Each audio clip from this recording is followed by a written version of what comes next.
What's up, everybody? It is Connor. We are here for Shift Tracker week number 9.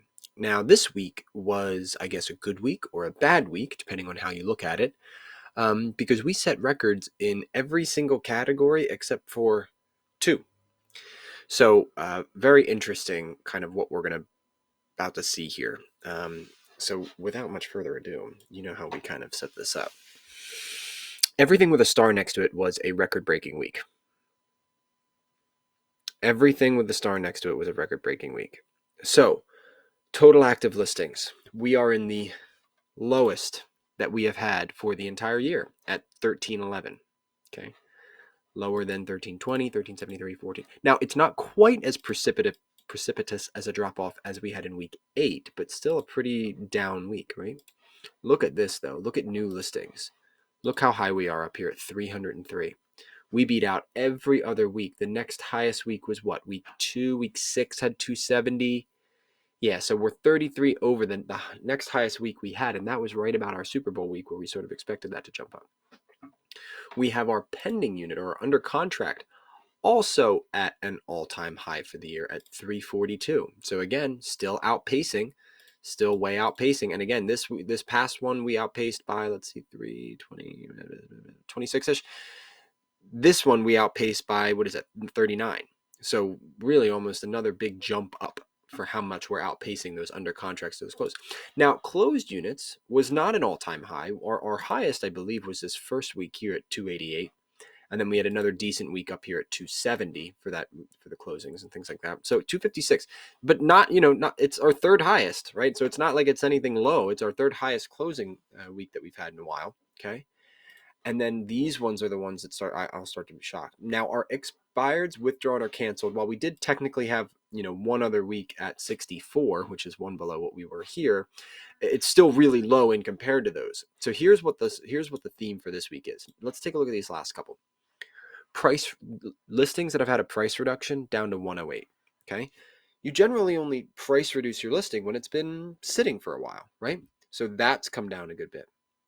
Days on market and median days on market. Look how far we dropped. Our average DOM, which doesn't change all that much because of the outliers, that went down 3.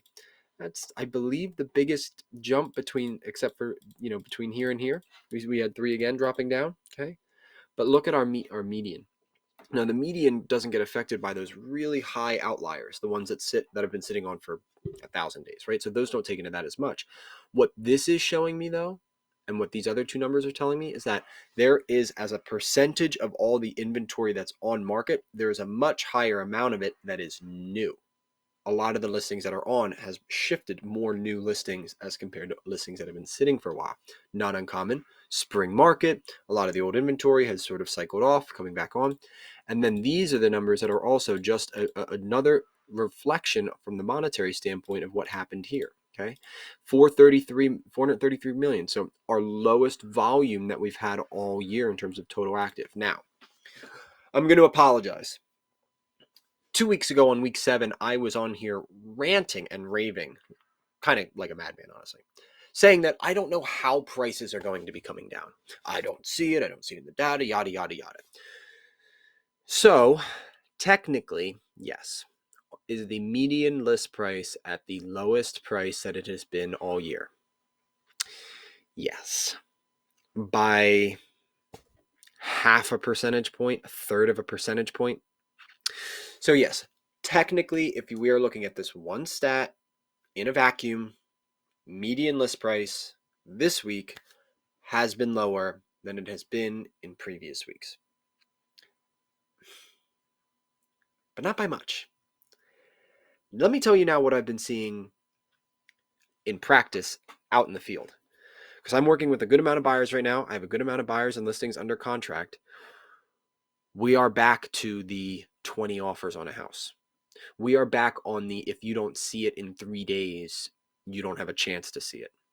We're back into the waiving of contingencies. We're back into allowing for appraisal gap coverages, paying for seller transfer fees, doing all sorts of those interesting things that we used to do before when we really needed to stand out. This spring market is going to feel very similar to the last spring market, but there will be less inventory if that's that is still surprising. If there's even less inventory than there was then, and at the same time, buyers from their interest rate affordability is like just depressing, I guess is the right word. Buyers are still doing it. That's the thing here. Buyers are still going forward with the purchase of everything, but they ain't happy about it.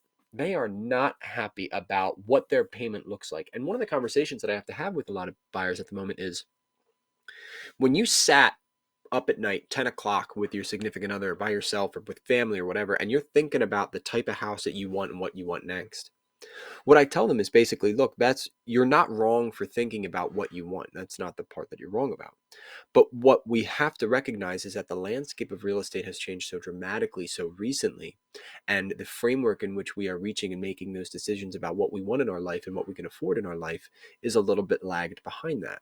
And so what we basically need to try and do is take our own mindsets and make them more current. And that's what I'm hoping these videos and the series is trying to help do, is make sure that we're thinking in a current way where the reflection and of what we think we're going to get when we enter the market, whether on the sales side or a purchase side, is indicative of what's actually happening.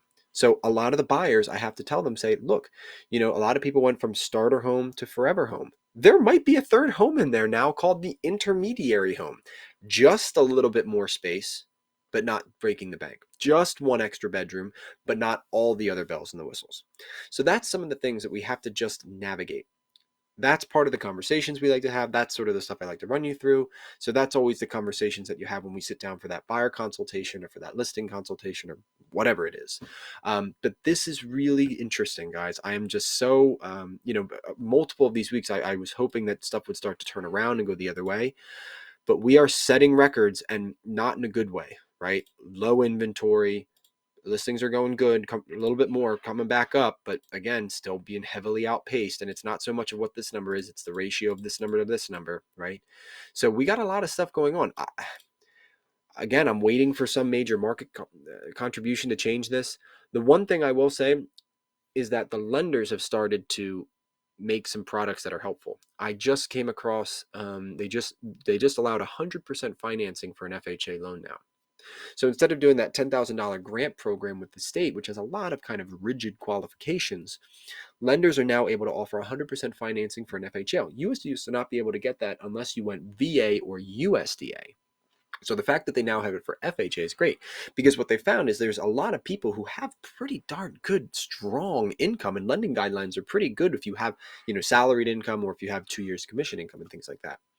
But what's hard is that a lot of people don't have cash. They're not sitting on cash, and especially if you're a first-time home buyer. Now, a lot of people that own homes, they got to enjoy the benefit of the equity rising through those last couple of years of home appreciation. So you're sitting on more cash than you probably even realize.